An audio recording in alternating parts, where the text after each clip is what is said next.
Would you see yourself like touring eventually with Ed Sheeran, by the way? He did ask me would I come and do it again, and did any like challenge hit you in a way that you maybe like didn't expect it, Chris? I was a guinea pig through that series where I was sort of thrown into the environment without... Hi, Chris. It's so Hello. good to see you again. How are you doing? Good, thank you. Good to see you. Congratulations, because you're not just acting this time. You're like living it. Limitless, it's wild, it's powerful, and honestly, I felt it like super inspiring, and it was like a wake-up call. Thank you. I don't think any of us who worked on the first season for it to have the effect that it had on people, and the positive feedback we got was incredible and kind of opened the door for the opportunity to make a second season, something that's hopefully entertaining but also educational and inspires people to make healthier choices and live a better, healthier life. And I've certainly received that as a participant in the series myself, and thankful for the opportunity, yeah. Because you were like dangling from ropes and swimming in Arctic waters. I mean, how intense was that? This was just not physical. It gets like really emotional. Did any like challenge hit you in a way that you maybe like didn't expect it, Chris? Yeah, I mean, the first season, as you say, I was climbing ropes and swimming in the Arctic, and I was a guinea pig through that series where I was sort of thrown into the environment without a whole lot of information, and I was kept in the dark intentionally. Whereas this time round, I had a lot more agency, and I was a part of the creation around what topics we were going to tackle, and I was able to sort of educate myself on them. But it was still incredibly challenging and exhausting, from climbing a dam wall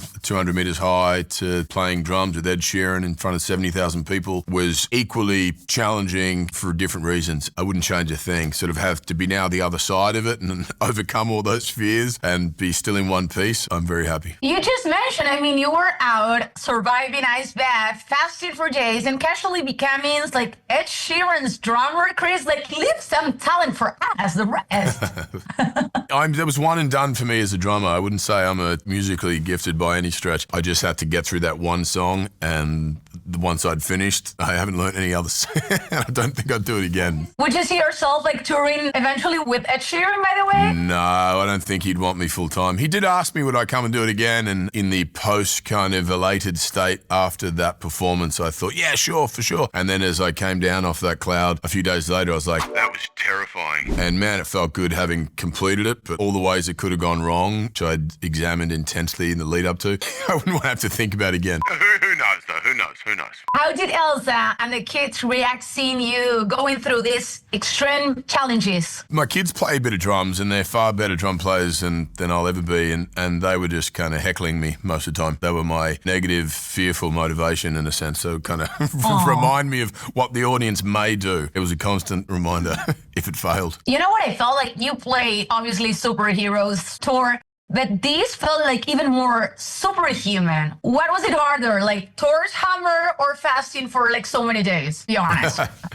Military in Korea and going through that episode and examining pain was incredibly difficult, and also confronting my emotional opinion or attachment around pain and my perspective. And I've struggled with back pain, as a lot of people do. I've had it for, since I was a kid, and working with people who had experienced far greater trauma and injury and so on, and understanding their wisdom and how they've dealt with it, and the perspective and the positive sort of reinforcement around, being a bit more compassionate with the injury as opposed to judgmental was hugely beneficial. Yeah. Which made you feel like you were like a beast? Climbing the damn wall. Took me about an hour. It's only available to climb in the summertime because it's quite cold, and the handholds, the rocks that you're climbing up on this damn wall feel like ice blocks. We did it in winter for some silly reason, and it was brutal. I felt like my fingernails were being torn out, but every time I'd look to the top and I'd see how far away it was and I'd want to quit, I would just kind of imagine how terrible I'd feel if I didn't complete it. So I felt like a gorilla just kind of clawing my way up to the top of it. It was, yeah. Thank you, Chris. You absolutely crushed it. It's always a joy talking with you. And don't make me wait too long for the next one. Te amamos en Argentina. Te amamos. Gracias. Thank you very much. La rompiste. You crushed it. La rompiste en español. You know Spanish. You know some I Spanish. do, perfectly. Yes, I understood every word. Ciao, Chris. Ciao.